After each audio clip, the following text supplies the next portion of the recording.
विद्येची देवता क्रांतीज्योती सावित्री, त्याचप्रमाणे माझी जिजाई डॉक्टर बाबासाहेब आंबेडकर, ज्यांच्या संविधानाने मी आज इथे उभी आहे, या सर्व महान नेत्यांना आणि ज्या संपूर्ण महान थोर पुरुषांचा समाजासाठी व देशासाठी सिंहाचा वाटा आहे, या सर्व महान नेत्यांना वंदन करते, महापुरुषांना त्रिवार वंदन करते आणि आपलं प्रास्ताविक भाषण मी या ठिकाणी चालू करते. मी वर्षा नांदगावे. मी आधी आपला परिचय देते. माझा जन्म छोट्याशा खेड्यागावात झाला. मी 10वी पर्यंत शिकले. माझ्या गावात जेवढी शाळा होती तेवढीच मी शिकले, कारण आधी आई वडील बाहेर गावी पाठवत नव्हते, पण तशी सोय होती, पण मी माझ्या अपंगामुळे शिकू शकले नाही. आणि काही नोकरी करायची होती पण ती केली नाही, कारण की जे दिव्यांग दुसऱ्यावर डिपेंड असतात त्यांच्यासाठी कोणीतरी, प्रत्येकासाठी कोणी ना कोणी नेता आहे, तर दिव्यांगांसाठी पण कोणी ना कोणी करता असावा, ही चळवळ मी हाती घेतली. आणि गेल्या अनेक वर्षापासून 2004 पासून मी दिव्यांग क्षेत्रात काम करते आहे. मी आतापर्यंत दिव्यांगांचे 40 लग्न लावून दिलेले आहेत. सगळे आंतरजातीय आणि दोन्ही जोडपे दिव्यांग आहेत. मी याच्या त्याच्या दारात जाऊन भीक मागून हा कार्यक्रम घडवीत आलाय. आणि ह्या माझ्या शब्दाला जे पाहुणे आणि जे दिव्यांग, बरेच 259 दिव्यांगांनी या टॅलेंट शो मध्ये नावं दिले. गुजरात, कुठून आमच्या पूर्ण अदर राज्यामधून नावं दिलेली आहे. पण कसं असते, दिव्यांगाकडे कधी यायची तर इच्छा खूप असते, पण वेळेवर पैसे राहत नाही, म्हणून त्या ठिकाणी ते येऊ शकले नाही. असो, मी येणाऱ्या पाहुण्यांचा सर्वप्रथम मनस्वी स्वागत करते. आमच्या क्षेत्राचे लाडके खासदार सन्माननीय डॉक्टर किरसन साहेब यांना मी साधा फोन केला.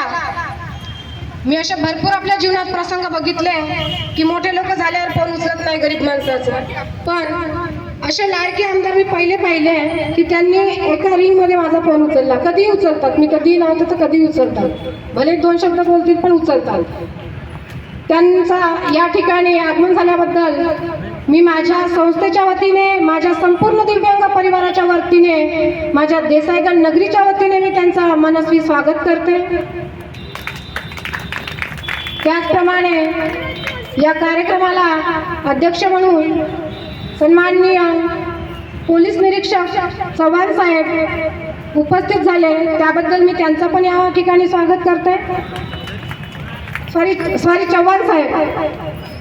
कसं आहे, पहिले जगताप सरांचं नाव घेतलं होतं, मग संग्रामे सरांचं, मग कोणीतरी अबसेंटच होतं तर मग परत चौधरी सरांना पाठवलं, त्याच्यामुळे कसं डिस्टर्ब झाले. सन्माननीय सुनीलजी गजघाटे साहेब यांनी पण माझ्या शब्दाला मान देऊन ते नागपूरवरून या दिव्यांगाच्या कार्यक्रमासाठी ते उपस्थित झाले, त्यांचं पण मी या ठिकाणी मनापासून स्वागत करते. आणि ज्यांची एनर्जी पॉवर म्हणाल तरी चालेल असे आमचे लाडके मित्र, वयाने माझ्यापेक्षा खूप मोठे आहेत पण मनाने फक्त माझ्या एवढेच असणारे सन्माननीय भगवानदासजी राठी, ज्येष्ठ सामाजिक कार्यकर्ते नागपूर, आणि श्री सन्माननीय मुन्नाजी महाजन, ज्येष्ठ सामाजिक कार्यकर्ते नागपूर, यांचं पण पूर्ण वारसा देसाईगंज नगरीमधून आणि मी माझ्या वतीने, माझ्या दिव्यांगाच्या वतीनं स्वागत करते. कारण या वयात सुद्धा आज त्यांची 70च्या जवळपास वय आहे आणि स्वतः दोघेही मुन्ना सरांनी तितक्या लांबवरून नागपूरपासून गाडी चालवून या ठिकाणी उपस्थित झाले. खरंच माझ्याकडे शब्द नाही. सगळ्याच्या वतीने मी परत एकदा त्यांचं स्वागत करते. त्याचप्रमाणे गुल्ले साहेब, काँग्रेस पक्षाचे अतिशय प्रामाणिकपणेचे कार्यकर्ता, नेहमीच बघितलाय मी. खूप लहान होते तेवढा काही अनुभव नाही आपल्याला पॉलिटिक्सचा. तेव्हापासून त्यांना सामाजिक कामात, पक्षाच्या कामात मी बघितलेलं आहे. असे आमचे लाडके बुल्ले साहेब यांचं पण स्वागत करते. समाज जागृतीचं काम सतत आपल्या आयुष्यभर करणारे प्राध्यापक माननीय चंद्रशेखर बांबोळे साहेब यांचं पण मी स्वागत करते. सन्माननीय माजी केंद्र प्रमुख विजयजी बनसोड हे इथं उपस्थित झाल्याबद्दल त्यांचं पण मी मनपूर्वक अभिनंदन करते.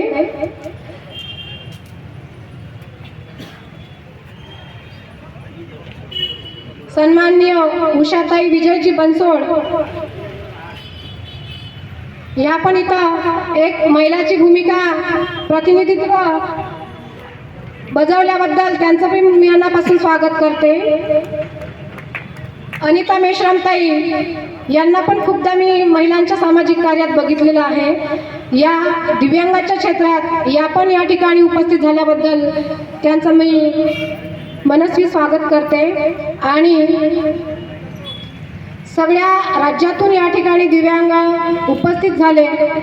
सगळे गोंदिया, भंडारा, चंद्रपूर, गडचिरोली काही बेस्ट कपल अवॉर्ड आहेत. ते सगळे जे कपल आहेत आणि जे टॅलेंटमध्ये भाग घेतलेले दिव्यांग आहेत त्या सर्वांचं मी या ठिकाणी आपल्या देसाईगंज नगरीच्या वतीने, आपल्या संस्थेच्या वतीने, आपल्या परिवाराच्या वतीने सगळ्यांचं मी मनपूर्वक स्वागत करते.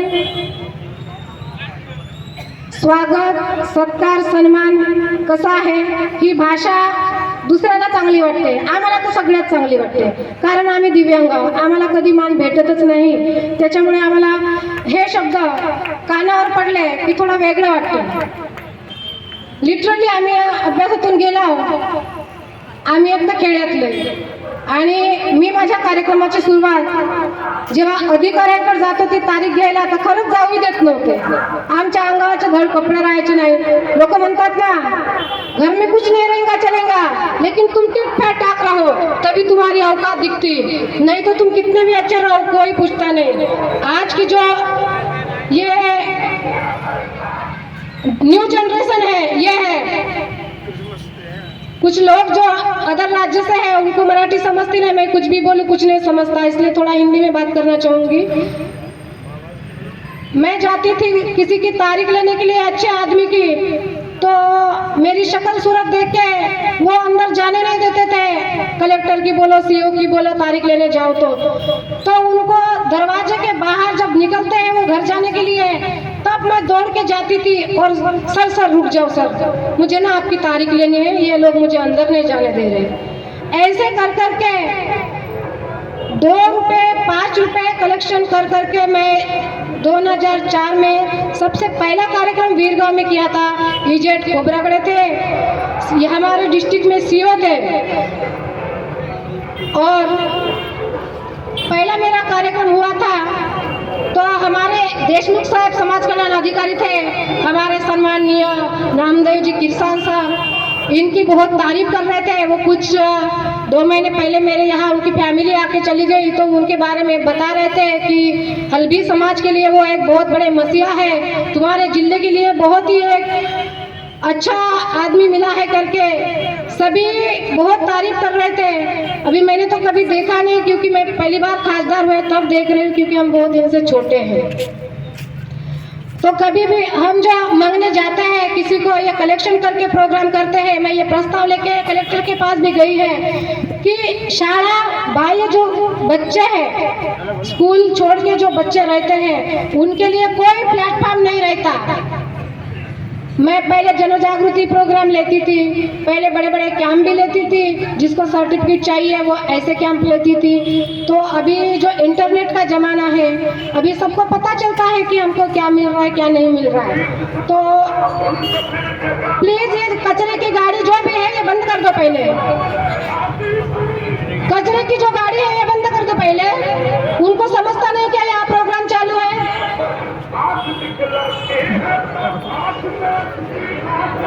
वो हमें डिस्टर्ब कर रही है, हम बर्दाश्त नहीं करेंगे, उसको बंद करने के लिए बोल दो.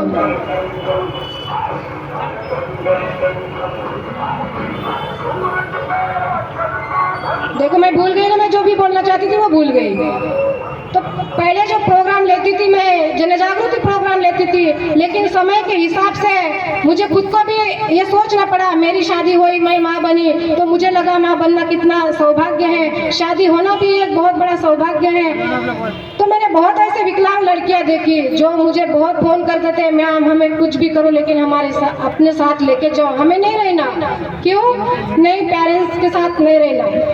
पेरेंट्स लोगों को भी समझना चाहिए, किसी की भी हो, एक विशेष उम्र होने के बाद किसी को भी एक शादी ऐसी चीज है, सभी को इम्पोर्टेंट है, क्योंकि जो हमारे शरीर में ये जो एक्टिव है, जो सारे इंद्रिय है, वो सभी नेचुरली निसर्ग से बने हैं और शरीर के हिसाब से जो बॉडी को लगता है वो सभी को जरूरत है।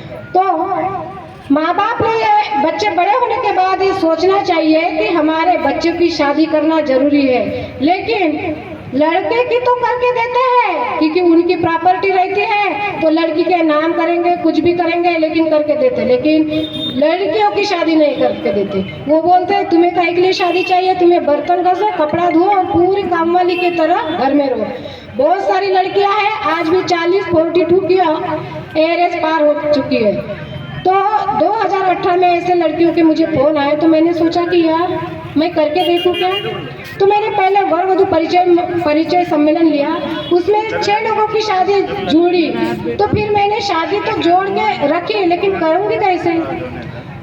फिर उनको 2 महीने का टाइम दिया, सभी अंतरजातीय थे। 2 महीने का समय देने के बाद मैंने वो शादी का 50 रुपये, 100 रुपये, 200 रुपये, 500 रुपये सभी जगह जगह जाके कलेक्शन करके मैंने शादी का प्रोग्राम ऑर्गेनाइजर किया।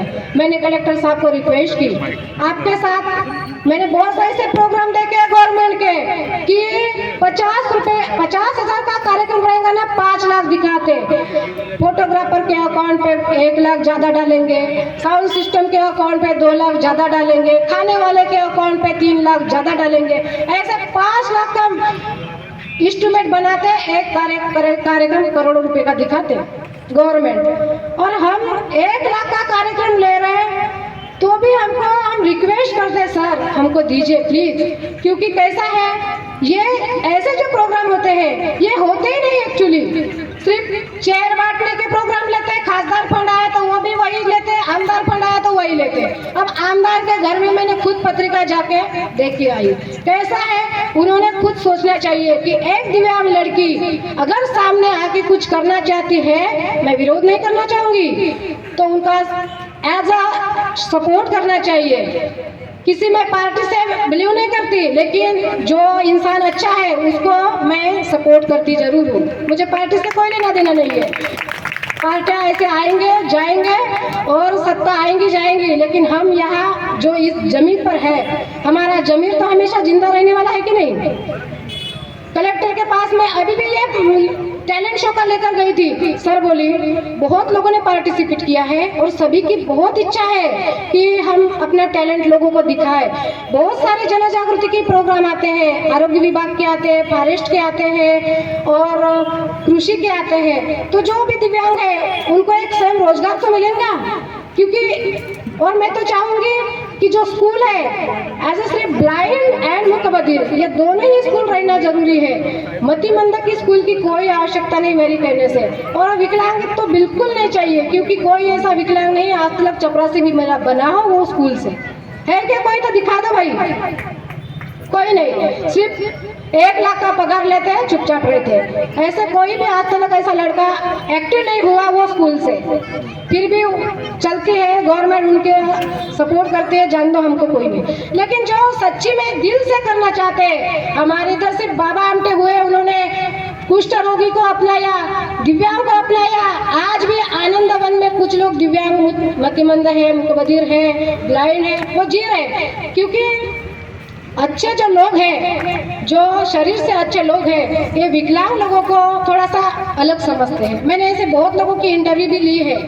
एक तो टीचर ऐसा मिला मुझे कि वो बोल रहा था 2 बार मुझे पैरालाइज हुआ बोला।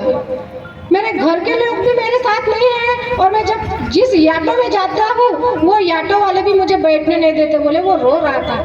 तो कभी भी जो जिसके भरोसे तुम्हारी रोजी रोटी चलती, सभी ऑटो वाले से रहो या बस वाले रहो, कोई गाड़ी वाले रहो, भाई मानवता के नाते विकलांगता की क्या, शरीर पे गर्व ना करो भाई, शरीर पे कभी गर्व ना करो। शरीर क्या आज है कल नहीं, आज बहुत सुंदर थे हमारे जमाने में, हमने भी देखे हमारे कई बामड़े साहब यहाँ पे स्टेज पे बैठे जो भी है बहुत स्मार्ट हुआ करते थे, आज 10 साल बीत गए पंचर हो गए। सौंदर्य कोई चीज नहीं है कि एकदम बनी रहे, लेकिन सहानुभूति एक चीज है कि आपके साथ वो हमेशा जुड़ी रहेंगी। आपकी पहचान आपके काम से होनी चाहिए, ना कि आपकी धन और दौलत से। अरे कोई साथ में नहीं आता, कुछ साथ में नहीं आता, तुम्हारा आता है तो अच्छा सवाओ, अच्छा बिलियो, किसी के साथ तुम कैसे रह रहे हो, कैसे साथ में रहते हो, किसी को कैसे मेंटेन करते हो, ये रहता है। मैंने ऐसे इस प्रोग्राम के लिए प्रस्ताव लेके गई, इसको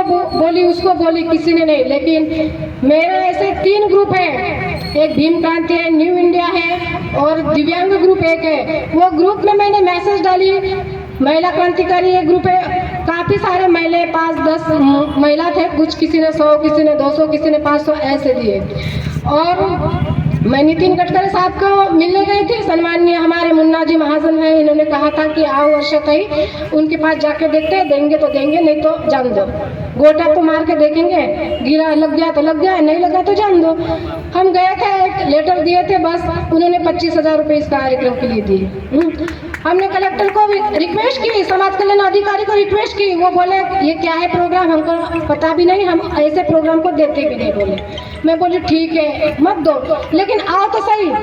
अरे जहाँ तुमको सम्मान मिलता, एक बात ध्यान से सुन लो, तुम जो भी हो, अरे तुम्हारे कार्य अच्छे है इसलिए तुमको सम्मान मिलता, तुम्हारे बॉडी को, तुम्हारे पर्सनालिटी को देख के सम्मान नहीं मिलता। किसी भी स्टेज का सम्मान सबसे बड़ा सम्मान होता है। नाचने वाले तो सभी पैदा हो गए, लेकिन वाचने वाले पैदा नहीं हुए हैं, इसलिए वाचने वाले पैदा हो जाओ, और जो भी बुलाता है ना स्टेज पे वहाँ जाया करो, क्योंकि कैसा है स्टेज कोई बुलाता है तो तुम्हारे में जो बहुत सारे अच्छे गुण हैं, अच्छे कार्य है, उसी के हिसाब से आपको इनविटेशन मिलता है। नहीं तो हमारे देसाईगंज की इतनी सारी लोक संख्या है, सभी को क्यों नहीं बुलाते, क्यों आपको ही बुलाते? आपको कुछ में कुछ तो ऐसी बात होगी, इसलिए आपको लोग सुनते भी हैं। वो नहीं आए, कलेक्टर ने भी रिक्वेस्ट की, मैंने एसपी को लेटर दिया, सभी को लेटर दिए, लिख के देने का काम किए, सभी के साथ फोटो भी निकाली। मेरे गांव में मैं किसी के साथ मांगने भी गई, गांव की लड़की गांव वाले को नहीं पहचानती, वो बोले तुम लोग ऐसे च मांगते, बोले। मैं बोली मैं ऐसे सिर्फ साल में एक बार आती, क्योंकि कैसा है हमने बार बार ये मांग की है कि ऐसी योजना बनाओ कि जन जागृति प्रोग्राम के लिए समाज कल्याण हमें कुछ तो भी हेल्प करे। क्योंकि अभी जो दिव्यांग टैलेंट शो मैंने रखा है, मैंने इसलिए रखा है कि बड़े बड़े प्लेटफॉर्म पे हमें दिव्यांगों को कोई पूछता नहीं, छोटे भी प्लेटफॉर्म पे कोई पूछता नहीं, तो क्यों ना इनका हुनर दिखाया जाए और इनको भी कहीं बड़े स्टेज पे मौका मिले।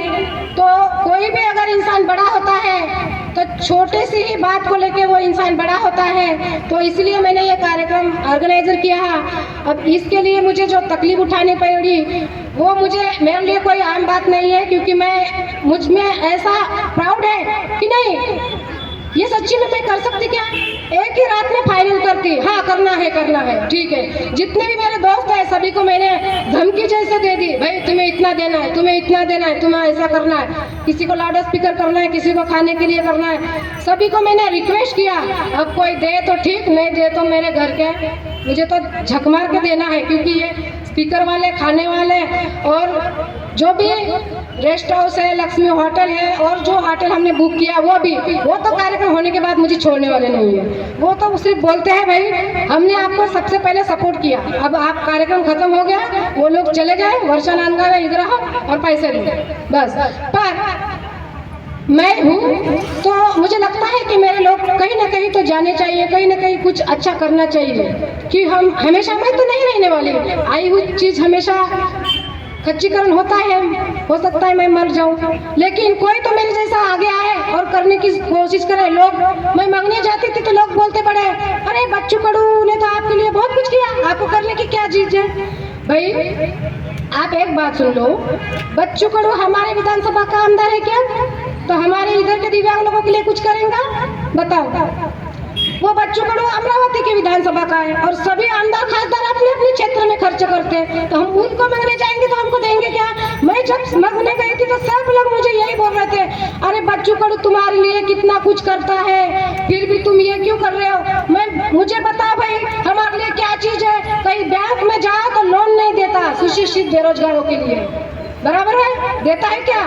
कितने लोगों की परेशानी है। और सिर्फ हमके एसटी का पास मिलता और पढ़े तो स्कॉलरशिप और ये पेंशन मिलती, वो भी महीना महीना 2-2 महीने आती नहीं, और 1,500 खाली पेंशन मिलती।